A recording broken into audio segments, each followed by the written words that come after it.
저와 여러분들이 주신 하나님의 말씀입니다. 요한복음 4장 1절로 15절까지의 말씀이고요. 제목 함께 있습니다. 제목입니다. 시작. 내가 주는 물을 마시는 자, 내가 주는 물을 마시는 자. 우리가 4장의 말씀, 우리가 또 잘 아는 말씀이죠. 우물가의 여인처럼 난구했네. 그 찬양도 있듯이 우리가 잘 아는 말씀입니다. 이 4장 앞에는 3장 초반에는 이제 예수님과 니고데모와의 대화가 나옵니다. 그러니까 니고데모와 이 오늘 사마리아 우물가의 여인과 이렇게 한번 또 대조를 한번 해보면 좀 이게 말씀의 의미가 더 우리에게 잘 전달이 될 것 같습니다. 니고데모란 사람과 이 사마리아 우물가의 여인과의 다른 점이 뭘까요? 다른 점이 뭘까요? 다른 점 뭐겠습니까? 니고데모는 이름이 있고 사마리아 우물가 여인은 이름이 있습니까? 없습니까? 없어요. 거기 이름이 나오지 않습니다. 우선 니고데모란 사람은 우리 3장을 통해서 이렇게 알 수 있듯이 우선 유대인입니다. 유대인이고 남자였고 또 율법에 정통한 교사였고 또 바리새인이었습니다. 또 산헤드린 공회원이었습니다. 그러니까 지금으로 치면 국회의원 좀 되는 거죠. 그러니까 뭐 당시 유대교회에서 당시 그 유대 사회에서 가장 훌륭한 가장 인정받는 뭐 엘리트 중에 엘리트 초엘리트가 니고데모입니다. 거기에 비해 오늘 4장에 나오는 이 사마리아 우물가 여인은 이름도 없고 여자입니다. 또 유대인도 아닙니다. 그저 사마리아 사람이었습니다. 여러분 율법을 알았을까요? 몰랐을까요? 율법에 대해서 잘 알았을까요? 몰랐을까요? 뭐 잘 몰랐을 것 같아요. 적어도 니고데모보다는 잘 몰랐을 겁니다. 또 지금 이 사마리아 여인은 이름도 나오지 않지만 그는 지금 한낮 정오에 그 뜨거운 그 태양볕이 있는 그 정오에 지금 물을 길러 나온 여자입니다. 그러다 보니까 뭔가 큰 사연이 있는 사람이기도 합니다. 드러내놓고 싶지 않은 자신의 어떤 삶, 자신의 과거가 있는 그런 사람이 바로 이 사마리아 여인이에요. 그리고 이 사마리아인이라는 것 자체가 또 사마리아의 여인이라는 것 자체가 여인도 그런데 사마리아인이라는 그 자체가 유대인들에게는 굉장히 천대를 받고 멸시를 받았던 그런 사람이었습니다. 니고데모는 낮에 예수님 찾았습니까? 밤에 예수님 찾았습니까? 니고데모는 밤에 예수님 찾았습니다. 이 사마리아 우물가 여인은 예수님께서 찾아가셨습니다. 언제 가시냐면 대낮에 정오쯤에 예수님께 찾아가셨습니다. 그러니까 이 니고데모와 3장의 니고데모와 4장의 이 사마리아 우물가 여인은 너무나 다른 사람입니다. 달라도 그냥 너무 다른 사람이에요. 너무 다른 사람인데 그들에게 중요한 공통점은 하나 있습니다. 공통점이 뭘까요? 네, 알면은 제 설교가 유출된 겁니다. 여러분 공통점은 뭐냐면 그 둘 다 예수님이 필요했다. 더 좀 범위를 넓혀가지고요. 니고데모나 사마리아 우물가 여인이나 여러분 저나 여러분들이나 누가 필요하다고요? 예수님이 필요한 존재들입니다. 우리 인간 모두가 다 예수님이 필요한 존재예요. 근데 그걸 깨닫고 살아가냐 깨닫지 못하고 살아가냐 믿고 살아가냐 믿지 않고 살아가냐 그 차이지 우리 인간에게는요 누구나 다 예수님이 필요한 존재들이 바로 우리 인간입니다. 하나님이 창조하시기를 우리 인간에는 그렇게 창조하셨다는 거예요. 하나님께서 하나님의 형상으로 창조하셨지 않습니까? 하나님의 형상으로 창조한 인간은 하나님과 함께 하나님을 바라보고 하나님과 그렇게 교제하며 살아가야 될 존재입니다. 바로 저나 여러분들이나 니고데모나 이 사마리아 우물가의 여인이나 다 예수님이 필요한 존재다. 여러분 믿으십니까? 여러분 늘 주님과 함께 동행하시고 주님과 함께 살아가는 저와 여러분 되시길 주 이름으로 축원드립니다. 여러분 예수님이 아니면 채울 수 없는 갈증, 채울 수 없는 허기가 있는 거예요. 채울 수 없는 것이 있는 거죠. 이 세상에서 많은 것을 아무리 누려봐도 많은 것이 우리에게 있다고 한들 여러분 이 세상에서 가장 많은 것을 누렸다고 하는 성경의 인물이 누굽니까? 성경의 인물이 누구예요? 솔로몬이죠. 근데 솔로몬이 뭐라고 고백합니까? 헛되니 모든 것이 헛되다. 이게 다 누려보고 다 할 거 해보고 결국 그가 결론 지은 게 헛되다라는 거예요. 그러니까 이 세상에서의 삶을 다 누려본 물론 그렇게라도 한번 누려보고 싶은 게 우리의 욕망입니다. 그래도 한번 누려보면 얼마나 좋을까라는 것이 우리의 어떤 욕심이 항상 다 있죠. 그러나 이 세상에서는 우리를 채워줄 수 없는 것들이 있다. 그 채워줄 수 없는 것은 바로 예수님이 아니면 채울 수 없는 것, 하나님이 아니면 채울 수 없는 것이 우리에게 반드시 있다라는 겁니다. 여러분, 오늘 본문 말씀에 사마리아 우물가의 여인을 찾아가셨던 그 예수님, 이 말씀을 통해서 우리에게 채울 수 없는, 이 세상에서 채울 수 없는 것들, 바로 예수 그리스도로 우리가 채워진다라는 것을 오늘 본문에 그걸 말씀하고 있다라는 거예요. 여러분, 오늘 내가 주는 물을 마시는 자, 내가는 예수님이십니다. 예수님께서 주시는 물을 마시는 자, 그 사람에게는 하나님께서 채워주십니다. 주님께서 채워주신다는 것을 믿으시길 바랍니다. 오늘 본문 1절의 말씀 보니까요, 1절에 이렇게 기록하고 있어요. 우리 1절 말씀 함께 있습니다. 1절입니다. 시작.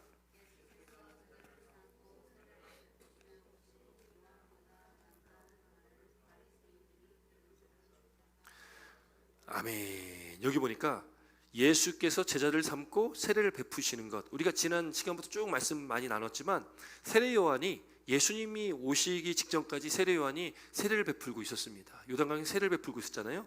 그리고 예수님께서 오셔서 예수님도 요단강에서 제자들과 함께 세례를 베푸셨다라는 말씀이 나와요. 그런데 지금 1절에 지금 기록하고 있는 걸 보니까 요한보다, 이미 앞서 세례를 베풀고 있었던 세례 요한보다 지금 예수님께서 제자들과 함께 세례를 더 많이 베풀고 있다.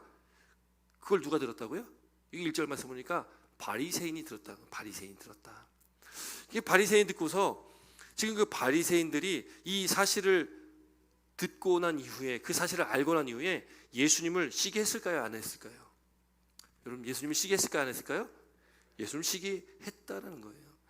여러분, 세례 요한도 바리새인들에게는 눈에 가십니다. 세례 요한이 뭐 이렇게 세례를 베풀면서 얌전하게 한 게 아니잖아요. 바리새인들 오니까 뭐라고 합니까? 이 독사의 자식들아, 이 독사의 자식들아라고 바리새인들을 그렇게 선포했던 사람이 세례 요한입니다. 그 세례 요한 자체도 이 바리새인들에게는 눈에 가시예요. 그런데 이 세례 요한의 출신 성분이, 이 아버지가 누구예요? 아버지가 사가랴인데 그 아버지 사가랴의 직분이 뭡니까? 직분이 제사장입니다. 그 세례 요한은 제사장의 아들입니다. 그러니까 당시 종교 지도자의 그 당시 이 종교 안에서, 종교계에서 그래도 이름 있는 사람의 아들이 세례 요한이었어요. 그러니까 이 바리새인들도 어떻게 하지 못했던 것 같아요. 그런데 이 세례 요한보다 지금 더한 사람이 나타났습니다. 예수라는 사람이 나타났는데, 예수님은 출신 성분이 좋지가 못하잖아요. 직업이 뭡니까? 직업이 목수입니다.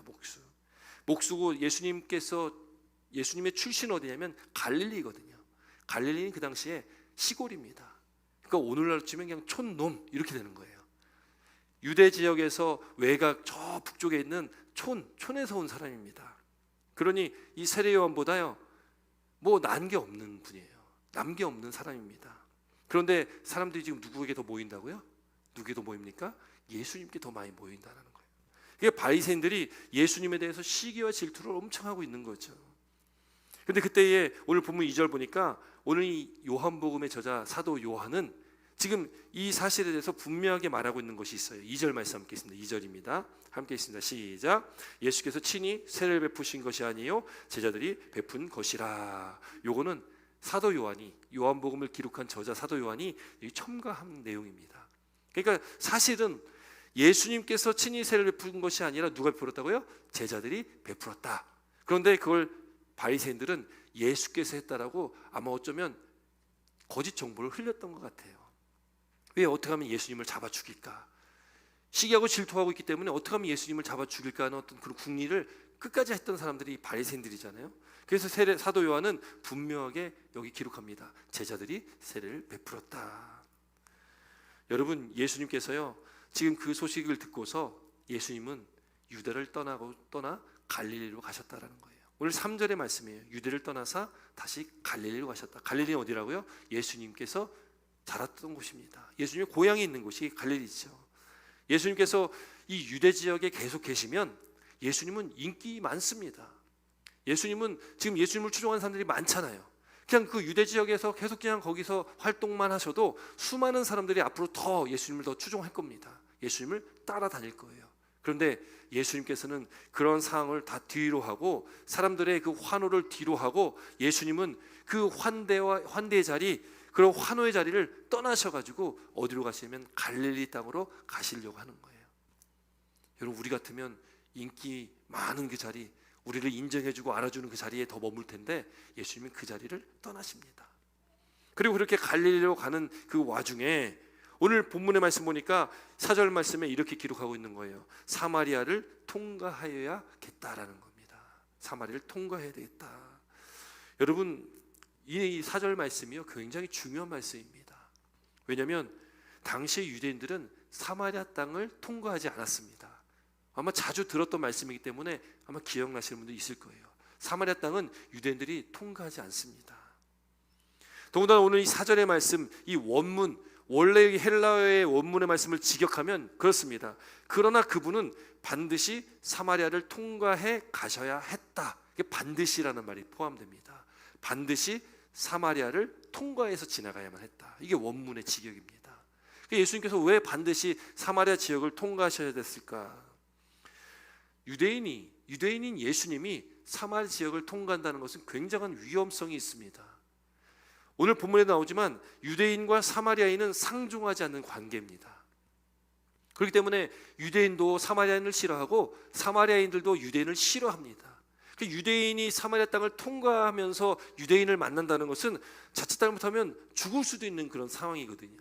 그런 위험천만한 길을 예수님께서는 거기를 통과해야 됩니다. 반드시 통과해야겠다라는 것이 예수님의 확고한 의지였습니다. 그 예수님이 왜 굳이 거기를 통과하셨을까? 왜 굳이 사마리아인들이 잘못하면은 해를 끼칠 수 있는데 예수님께서 왜 사마리아 땅을 굳이 통과하셨을까? 당시 유대인들은 갈릴리 지역을 가려면 이 사마리아 지역을 통과하면 더 빨리 갈 수 있는데 사마리아 땅을 통과하지 않고 거기를 뺑 돌아서 요단강을 동쪽으로 건너서 위로 올라간 다음에 다시 요단강을 건너가지고 갈릴리 지역을 갔습니다. 그러니까 한참을 돌아서 갈릴리 땅으로 갔습니다. 사마리아 땅은 절대 통과하지 않았다라는 거예요. 예수님이 왜 거기를 통과하셨을까요? 왜 사마리아 땅을 통과하셨을까요? 유대인들이 이 사마리아 사람들을 짐승같이 여겼습니다. 아주 부정한 사람으로 여겼습니다. 짐승같이 여기는 그 사람들이 있는 그 땅을 예수님이 통과하신 이유는 분명합니다. 예수님이 그 땅을 지나가신 이유, 반드시 그 땅을 통과해야만 한다라는 그런 굳은 의지를 갖고 통과하신 이유는 그 땅에도 주의 복음을 전하기 위해서라는 거예요. 그러니까 목숨을 걸고 그 땅을 지나가신 겁니다. 뭐 때문에요? 복음 때문에요. 그럼 복음이 무엇입니까? 복음이 뭐예요? 예수 그리스도의 복음 아니겠습니까? 예수님의 그 말씀을 전하기 위해서 그 땅 가운데 죽어가는 많은 영혼들에게 복음을 전하기 위해서 예수님께서 그 땅을 지나가시는 거예요. 사마리아 사람들이 유대인인 예수님을 환영하지 않을 것을 알면서도 혹시 뭔가 위험을 당하고 해를 당할 수도 있다라는 생각을 갖고 계셨을 텐데 그럼에도 불구하고 예수님께서는 그 땅을 반드시 지나가시는 겁니다. 그것이 바로 예수님이 이 땅에 오신 목적이었습니다. 예수님께서 이 땅에 오신 목적은 결국 십자가를 지시는 길이잖아요. 예수님께서는 반드시 십자가를 지는 길로 가셔야만 했습니다. 왜요? 그게 하나님의 뜻이었습니다. 예수님 다른 길로 가지 않으셨습니다. 세상 사람들이 생각하는 다윗과 같은 그 힘 있는 왕, 이 로마의 압제에서 우리를 구원해 줄 수 있는 그런 정치적인 왕, 그런 왕의 모습이 아니라 그저 죄인, 가장 극악한 죄를 진 죄인이 지는 십자가의 길을 예수님께서는 그 길을 반드시 가셔야만 했습니다. 그래서 주님은 그 길을 걸어가셨다는 거예요. 근데 여러분, 제자들은 우리에게도 요구하는 길이 바로 그 길 아니겠어요? 우리가 가야 될 길도 십자가의 길이라고 예수님이 말씀하고 계시다는 거예요. 여러분, 지금 사마리아 땅 성경에 보면요, 본격적으로 사마리아 땅에 복음이 전파됐다라고 기록되는 것은 사도행전 8장에 가서 나옵니다. 사도행전 8장에 보면 스데반 집사가 순교한 이후에 그때에 엄청난 핍박과 박해가 있으면서 제자들이 뿔뿔이 흩어지거든요. 그때 흩어질 때 사마리아 땅에도 들어가서 거기에 복음을 전하게 됩니다. 그 전까지는 거기에 들어가서 복음 전하는 이야기, 말씀이 기록되어 있지 않습니다. 그러니까 예수님께서 이미 몇십 년 전에 예수님께서 그렇게 사마리아 땅에 가셔가지고 먼저 그 길을 트셨다라는 거예요. 여러분, 세계 역사, 이 선교의 역사를 보면 우리나라도 마찬가지겠죠. 우리나라도 카톨릭이 먼저 들어와가지고 선교를 했지만 우리 개신교, 우리 교회에서 수많은 선교사님들이 한국 땅에 발을 밟았습니다. 땅을 밟았습니다. 그때 미국에서 수많은 선교사님들이 우리나라 땅을 밟으시면서요, 그때 돌아가셨던 분들이 엄청 많습니다. 풍토병에 걸려가지고 선교 한번 제대로 못하고 돌아가셨던 분들도 많이 있고, 또 그의 자녀들도 한국에서 그렇게 많은 자녀들도 많이 목숨을 잃었고요. 그렇게 목숨을 걸고 우리 땅에 우리나라에 와가지고 그렇게 피를 뿌렸던 순교의 피를 뿌렸던 수많은 순교사님들이 한국의 서울에 그 양화대교에 있는 양화대교 상단에 양화진에 가면은 거기 선교사님 모여게 하면 묘지가 얼마나 많은지 모릅니다. 한쪽에는 선교사님들의 자녀들의 묘지가 쫙 있습니다. 여러분 그분들이 왜 피 한 방울 섞이지 않은 한국 땅에 와가지고 그렇게 목숨을 바치고 그 자녀들이 그렇게 죽어나가겠습니까? 그들이 한국 땅을 밟은 것은 단 하나입니다. 예수 그리스도의 복음 때문에 그렇습니다. 아무것도 모르는 피 한 방울 섞이지 않은 그 남의 나라에서 그들은 그래서 순교의 피를 흘렸다라는 거예요. 예수님께서도 지금 사마리아 땅을 가시면서 그 땅을 가는 예수님 마음은 어떻겠습니까? 그 땅에 죽어가는 많은 영혼들을 향한 예수님의 그 마음을 가지고 그 땅을 통과해야만 했던 것입니다. 그리고 이후에 예수님 제자들이 거기에 또 들어가가지고 그 땅의 복음을 전했다라는 거죠. 제자들이 가야 될 그 길을 예수님께서 먼저 가셨던 길입니다. 여러분, 그래서 우리가 많이 부르는 찬양 중에 부름받아 나선 이 몸이라는 찬양 있지 않습니까? 부름받아 나선 이 몸 어디든지 가오리다. 여러분, 신학 공부하는 분들이 제일 싫어하는 찬양이 그 곡입니다. 왜냐하면 거기 찬양의 가사들 보면 뭐 아골골짝 빈들에도 뭐 이렇게 간다고 막 이렇게 표현이 돼 있거든요. 그러니까 신학을 하고 앞으로 목회를 해도 조금 편하게 조금 좋은 환경에서 목회하고 싶지 누가 그렇게 힘든 곳으로 가고 싶어 하겠습니까? 그러나 여러분, 우리가 예수를 믿는다면 우리가 가야 될 그곳은 힘들고 어려운 길이라도 우리는 가야 되는 것이 예수님이 제자된 우리의 삶이라는 것을 믿으시길 주의 이름으로 축원드립니다. 물론 그 길은 힘들지만 축복의 길이고 생명의 길이고 구원의 길입니다. 임마누엘 하나님이 우리와 함께 하시기 때문에 그 길을 갈 수가 있는 것입니다. 여러분도 하나님께서 함께 하시기에 우리가 어떤 삶의 여건과 환경 속에서도 우리가 믿음을 지키는 것이 바로 우리가 믿음을 지키면서 우리 인생 속에 주님과 함께 동행하는 그 길이 우리는 복된 길이라는 것을 믿으시길 주님으로 축원드립니다. 여러분, 예수님께서 그 길을 걸어가십니다. 어쩌면 그 길이 힘들고 어려운 길일 수도 있지만 예수님은 가셨다라는 거예요. 여러분, 예수님께서 그 길을 걸어가셨는데 그곳 사마리아 땅에 들어가셔서 그곳에서 처음 등장하는 곳이 바로 오늘 수가성이라는 곳입니다. 5절 말씀 함께 있습니다. 5절입니다.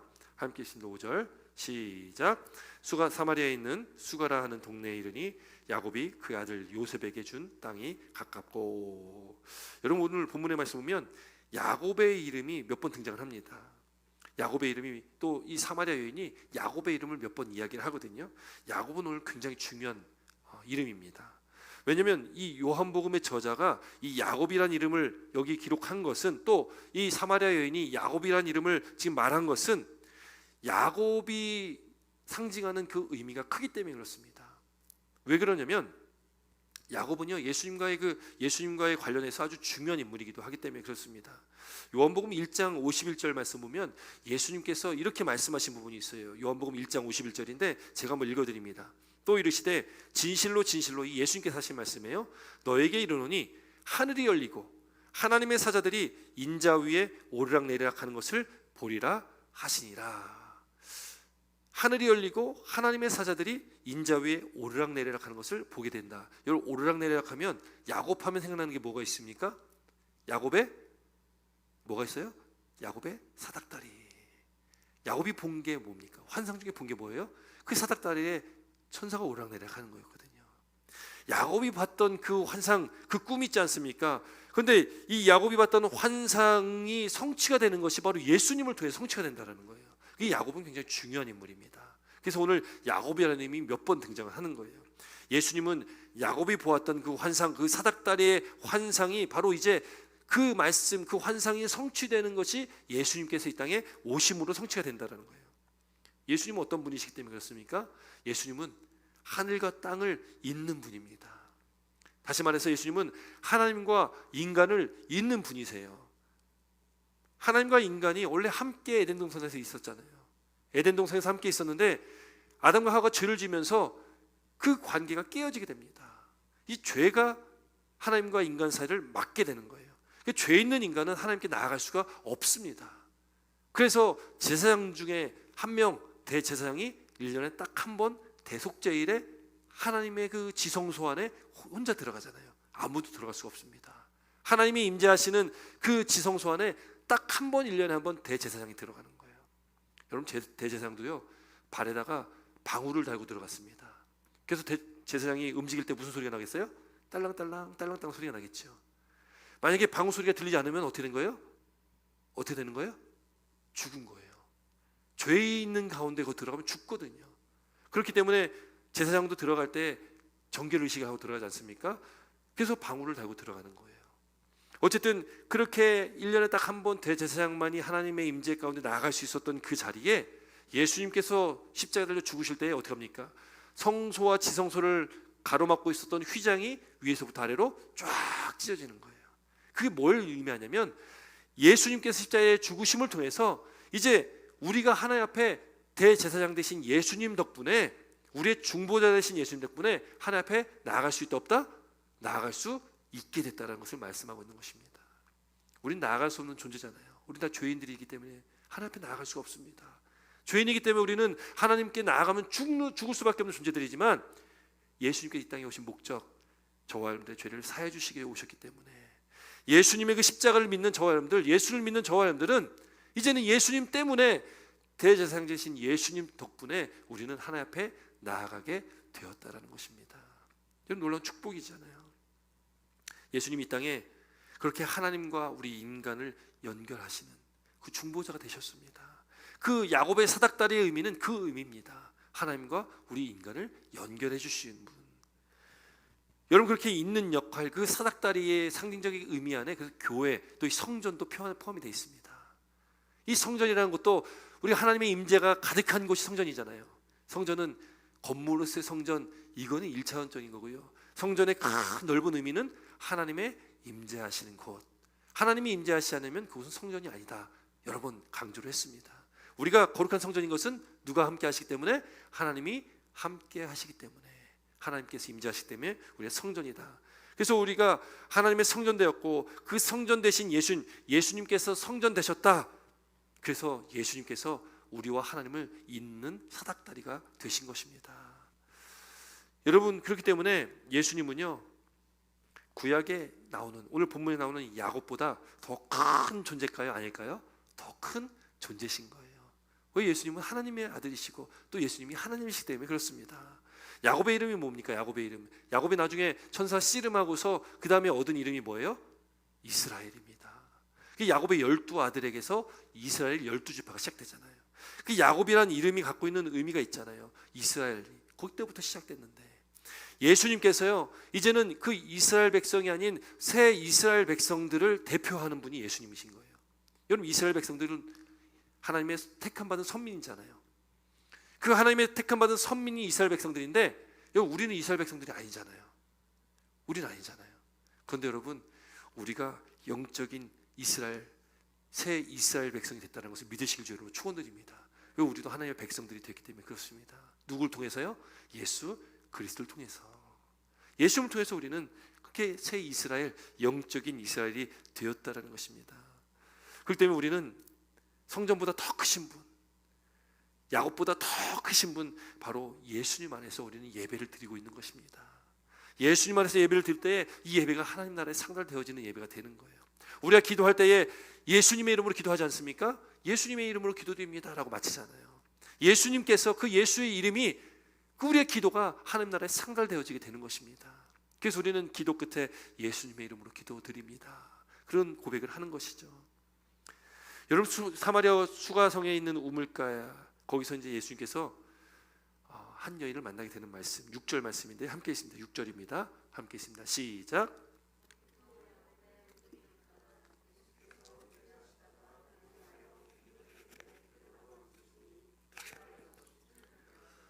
아멘. 여기 보니까요 야곱의 우물이 있더라. 야곱이 또 등장하잖아요. 야곱의 우물이 있는데 거기서 예수님께서 이제 피곤해하셔서 거기 우물 곁에 그대로 앉아 계셨습니다. 그때는 6시인데 이걸 우리 시간으로 바꾸면 정오에 12시입니다. 12시니까 이스라엘 땅은 굉장히 더운 지역이잖아요. 사막 기후이기 때문에 얼마나 뜨겁겠습니까? 12시에. 거기에 이제 예수님께서 앉아 계셨습니다. 우물가에서 예수님이 앉아 계시다. 여러분, 구약의 말씀, 창세기의 말씀, 또 출애굽기까지 말씀 보면 이 우물가가 등장하는 때가 몇 번 있습니다. 우물가가 등장하는 때가 몇 번 있어요. 근데 우물가가 몇 번 등장하는데 또 중요한 것은 우물가에서 만남이 이루어지는 거예요. 우물가에서 만남이 이루어져요. 남자와 여자와의 만남이 이루어집니다. 창세기 24장 보면 아브라함의 종이 이삭의 아내를 어디서 만나냐면 우물가에서 만납니다. 우물가에서.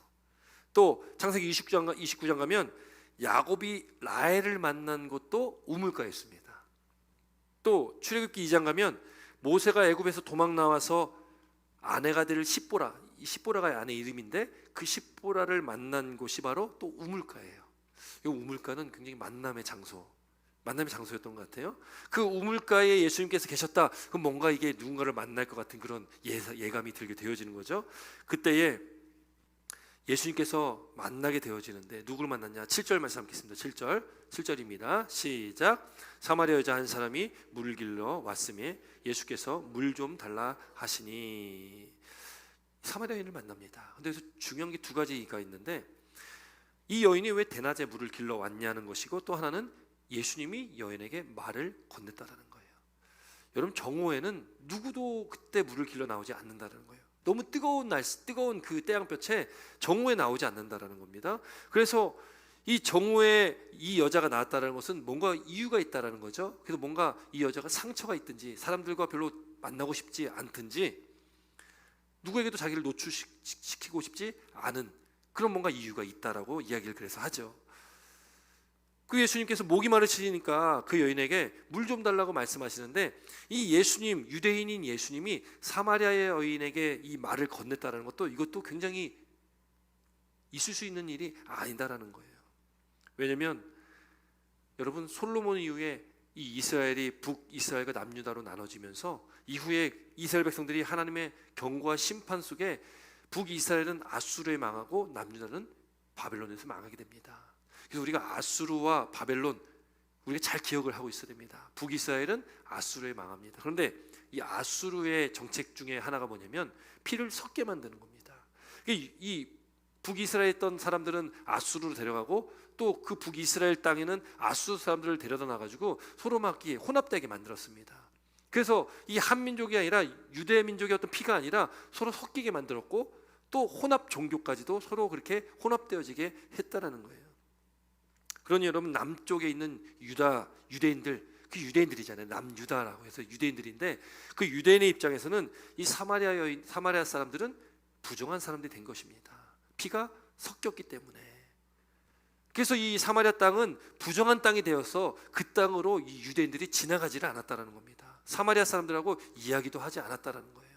여러분 우리나라도 여러분 굉장한 자긍심이 있잖아요. 뭐가 있습니까? 우리가 어떤 민족이라고 얘기합니까? 한민족이다. 한민족이라고 얘기합니다. 우리 피가 하나라고 이야기를 합니다. 물론 역사를 보면은 우리나라도 사실 피가 섞였잖아요. 외세 침략을 얼마나 많이 당했습니까? 그러면서 얼마나 많은 피들이 섞였겠습니까?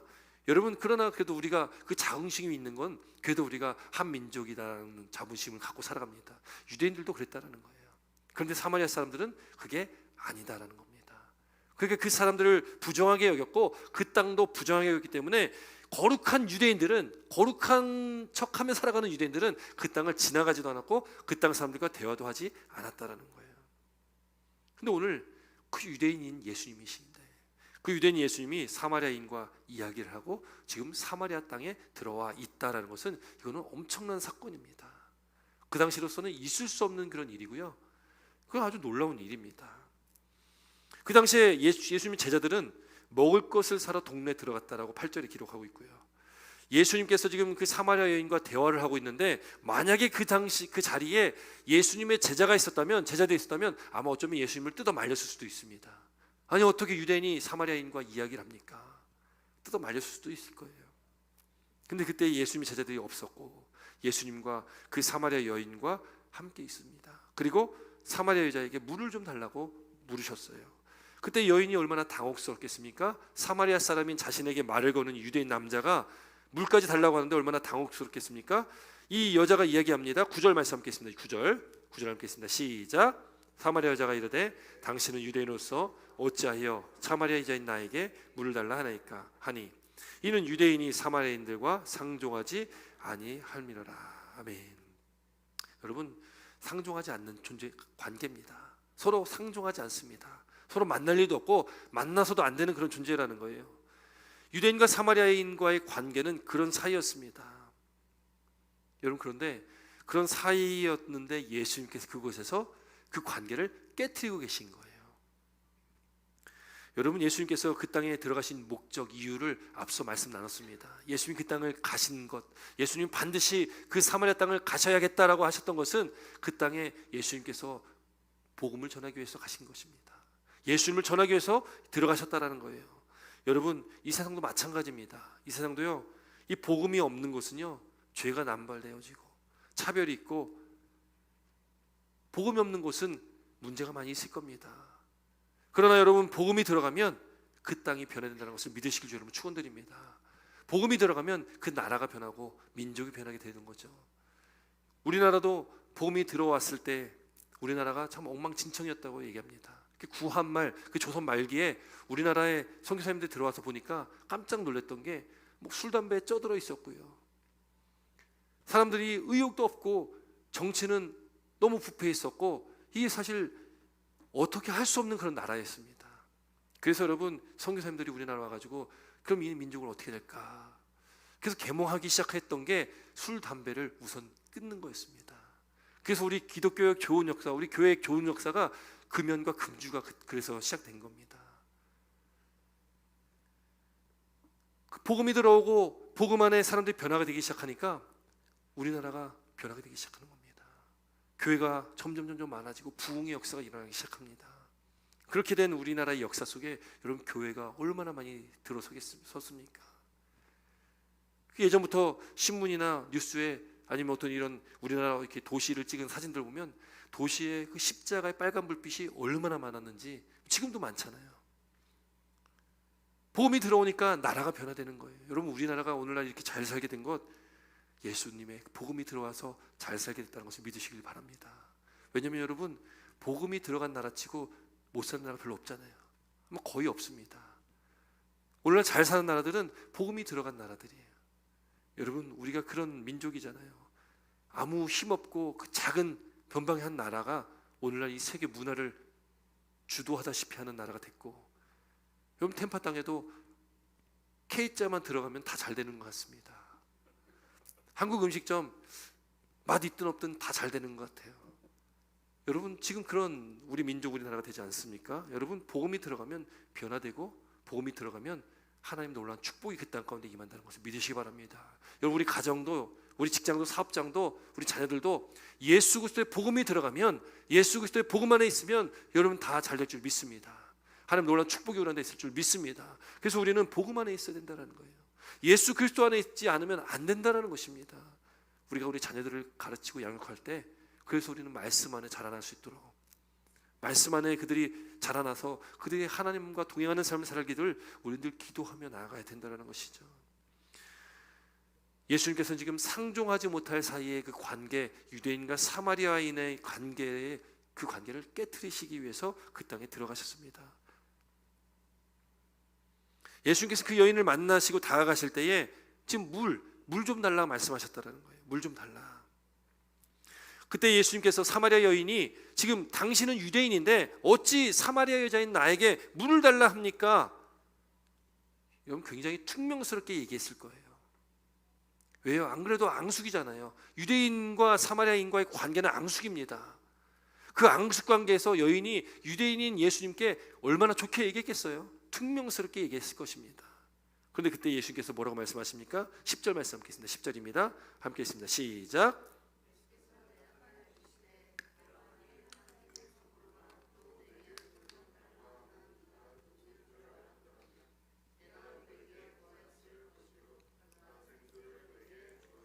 아멘. 여러분, 예수께서 말씀하시는데 조금 뚱딴지 같은 이야기를 하시는 거예요. 지금 물 달라고 하셨던 예수님이 지금 사마리아 여인에게 지금 좀 이해할 수 없는 그런 말씀하시잖아요. 여기 보니까 예수님께서 말씀하시기를, 내가 만일 그 여인에게 너가 만일 하나님의 선물과, 여기 하나님의 선물이 나옵니다. 또 내게 물 좀 달라 하느니, 누굽니까? 예수님을 말하고 있어요. 예수님이 누구신 줄 알았더라면 너가 예수님 앞에 구했을 것이요, 그가 예수님입니다. 예수님이 너에게 생수를 주었을 것이다 라는 거예요. 여기에 예수님께서 하나님의 선물을 말씀하시는데, 여러분 하나님의 선물이 뭘까요? 하나님의 선물? 여기 오늘 10절에 나오는 말씀 중에 하나님의 선물이 뭘까를 찾은다면 뭐가 있을까요? 뭐가 있습니까? 뭐예요? 여기 10절에서 찾은다면 뭐가 있겠습니까? 단어 중에 하나님께 주신 선물 하면 뭐가 있을까요? 생수겠죠. 생수일 겁니다. 생수입니다. 생수. 여러분 이 하나님의 선물, 여러분이 하나님의 선물이라는 또 이 선물이라는 단어가 이 복음서에 몇 번 나오는데, 특별히 사도행전에 4번 나오거든요. 4번 선물이라는 단어가. 근데 여기 4번 모두 다 이 선물이 뭘 나타내냐면 성령을 말씀하고 있어요. 성령을 선물로 준다. 사도행전 나오는 말씀이거든요.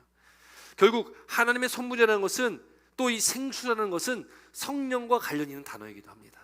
성령과 관련 있는 단어예요. 니고데모도 그 밤중에 예수님 찾아왔을 때에 예수님께서 말씀하신 게 뭐예요? 물과 성령으로 나지 않으면 하나님 나라를 볼 수도 없고 들어갈 수도 없다. 그 물과 성령을 말씀했거든요. 사장이 와서 이 사마리아 여인에게도 동일하게 말씀하시는 것도 물 가지고 말씀하시는데, 이 생수에 대해서 말씀하시는데, 그 하나님의 선물은 무엇입니까? 성령과 관련이 있다. 성령이다. 여러분 예수님께서 지금 하신 말씀을 여인이 이해를 했을까요? 못했을까요? 여인은 잘 이해하지 못했습니다. 그래서 여기 11절에 여인이 이렇게 얘기하는 거예요. 11절 말씀 함께했습니다. 11절 함께 했습니다. 시작. 여자가 이르되 주여 물기를 그릇도 없고 이 우물은 깊은데 어디서 당신이 그 생수를 얻겠사옵나이까. 지금 이 여인의 말을 들어보면 이해를 못하고 있는 거예요. 당신은 물기를 그릇도 없고, 이건 현실적인 걸 말하잖아요. 사실을 말하고 있습니다. 이 깊은 우물에서 어떻게 물을 기르겠습니까? 당신이 어디서 물을 얻겠습니까? 라는 거죠. 물 기를 그릇도 없는데 당신이 어디서 물을 얻어서 나에게 그 물을 주겠습니까? 라는 겁니다. 그러니까 예수님께서 말씀하시는 그 생수와 여인이 생각하는 생수는 다른 거예요. 여인은 정말 거의 우물 안에 들어있는 물을 말하고 있는 것이고, 예수님께서는 주신다는 그 생수는 성령을 말씀하고 있는 것이고, 예수님께 주시는 생명수, 예수님께 주시는 물을 말씀하고 있다라는 겁니다. 그러면서 이 여인은 또 말하고 있습니다. 여기 12절 말씀 남겠습니다. 12절 남겠습니다. 시작. 우리 조상 야곱이 이 우물을 우리에게 주셨고, 또 여기서 자기와 자기 아들들과 짐승이 다 마셨는데 당신이 야곱보다 더 크니까. 여기 또 야곱이 등장하지 않습니까? 야곱의 의미는 아까 앞서 말씀드렸듯이 예수님께서 야곱이 봤던 환상, 그 사닥다리의 환상을 이루신 분, 성취하신 분이 예수님이십니다. 그런데 지금 예수님은 야곱보다 더 높으신 분이신데, 아니 하나님이신데, 지금 이 여인은 예수님이 아직 누군지를 모르니까 당신이 야곱보다 더 크냐라고 지금 말하고 있는 거예요. 야곱은 자기들 믿는 신앙, 그 자기의 조상들 중에 가장 위대하고 훌륭하다고 생각하는 조상이 야곱입니다.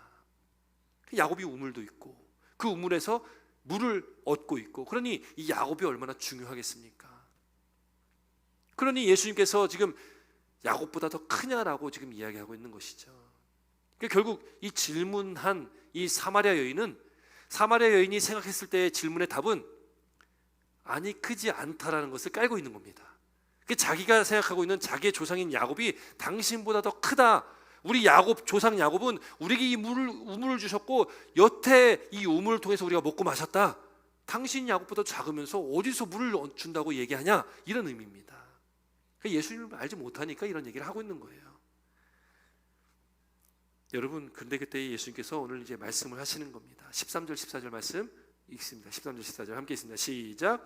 예수께서 대답하여 이르시되 이 물을 마시는 자마다 다시 목마르려니와 내가 주는 물을 마시는 자는 영원히 목마르지 아니하리니 내가 주는 물은 그 속에서 영생하도록 솟아나는 샘물이 되리라. 아멘. 여러분, 예수님께서 분명히 말씀하시는 거예요. 그래, 네가 말하는 네 조상 야곱이 주는 우물, 여러분 그 우물 마시면, 그 물 마셔봐야 여러분 목 마르겠습니까? 안 마르겠습니까? 여러분 여기 물이 있는데 여러분 이 물 마셔야 목 마르겠습니까? 안 마르겠습니까? 여러분 물은 마시고 나면 좀 있다가 또 목 마르서 또 마십니다. 저도 지금 설교하면서 한 3번 마신 것 같은데, 여러분 우리는 끊임없이 갈증할 수밖에 없는 존재잖아요. 아무리 내가 위대하다고 하는 야곱이 준 우물이라 할지라도 그 물을 마시는 자는 영원히 목마르지 않을 수가 없습니다. 목마를 수밖에 없는 존재라는 거예요. 그러나 예수님께서 주시는 물을 마시는 자는 영원히 목마르지 아니한다.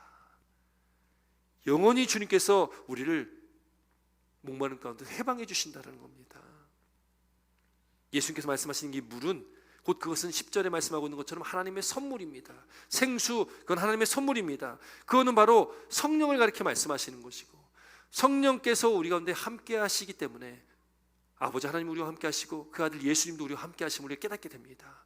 하나님 우리와 함께 하심을 깨닫기 때문에 우리는 세상에서 우리를 채울 수 없는 것들, 우리 만족해 줄 수 없는 이 세상의 것들, 그러나 하나님께서 나와 함께 하시기 때문에 우리는 하나님 한 분으로 만족한다라는 것을 믿으시길 주의 이름으로 축원드립니다. 영원히 목마르지 않은 생수는 오직 예수 그리스도를 통해서 우리에게 주어진다라는 것을 믿으시기 바랍니다. 여러분 요한복음 7장 말씀 한번 같이 읽습니다. 요한복음 7장 37절부터 39절 말씀. 요한복음 7장 37절로 39절까지 말씀 읽고 마치도록 하겠습니다. 요한복음 7장 39절, 37절, 39절 거기 PPT에 있습니다. 15절 앞에 있습니다. 우리 성령책 있으시면 함께 읽도록 하겠습니다. 요한복음 7장 37절부터 39절 함께 있습니다. 시작. 명절 끝날 곧 큰 날에 예수께서 서서 외쳐 이르시되 누구든지 목마르려거든 내게로 와서 마시라. 나를 믿는 자는 성령의 이름과 같이 그 배에서 생수의 강이 흘러나오리라 하시니 이는 그를 믿는 자들이 받을 성령을 가리켜 말씀하신 것이라. 예수께서 아직 영광을 받지 않으셨으므로 성령이 아직 그들에게 계시지 아니하시더라. 아멘. 여러분 분명히 나왔잖아요. 누구든지 목마르거든 내게로 와서 마셔라. 그 마셔야 되는 물, 그 생수의 강, 그 생수가 뭐라고요? 바로 성령을 가리켜 하신 말씀이에요. 결국 우리에게 성령을 주신 겁니다. 이 성령이 우리 가운데 계시면 우리는 영원히 목마르지 않은 생수를 우리가 가지고 있다. 여러분 믿으실 줄 여러분 축원드립니다. 여러분 이 세상에서 우리가 많은 세상의 가치를 구하며 살아갑니다. 우리를 만족할 수 있는 그 어떤 것들을 구하며 늘 살아가게 됩니다. 그러나 여러분 아무리 세상의 재물과 세상에서 추구하는 그 우리를 기분 좋게 하는 그 많은 것들, 여러분 그런 것들 아무리 많이 가져도 우리 만족을 채울 수가 없습니다.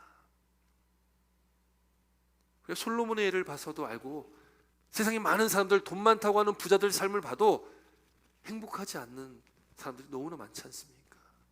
여러분 우리에게 가장 큰 만족과 가장 큰 평안을 주시는 분은 오직 예수님밖에 없다는 것을 믿으시기 바랍니다. 참 만족과 참 평안함은 오직 예수 그리스도께서 주십니다. 우리가 성령 충만하면 우리 안에 하나님 나라가 임함을 우리가 깨닫고 늘 살아간다면 여러분 우리가 하나님께서 주시는 주님께서 주신 그 영원히 목마르지 않은 생수가 우리 가운데 있고 그러면 우리 삶은 부족함이 없습니다. 여러분 시편 23편에 다윗이 뭐라고 고백합니까? 여호와께서 나의 목자가 되시니 내가 부족함이 없다. 여러분 하나님께서 우리의 목자 되시기 때문에 우리 부족함이 없습니다. 여러분 믿으시길 주로 축원드립니다. 누구든지 목마르거든 주님께로 와서 마시면 됩니다. 주님께 나아오신 주님께서 우리를 찾아오셨습니다. 주님께서 저 여러분들 가운데 우리를 사랑하시기 때문에 우리를 구원하여 주셨고 우리에게 그 영원한 생수를 우리에게 주셨습니다. 우리가 성령의 충만한 가운데 하루를 살아가시며 날마다 감사와 기쁨이 넘치고 주님 안에서 참 만족을 누리시고 참 평안함을 얻으시는 그 복된 믿음의 삶을 살아가시는 저와 여러분 되시기를 주님으로 다시 한번 축원드립니다. 기도드리겠습니다.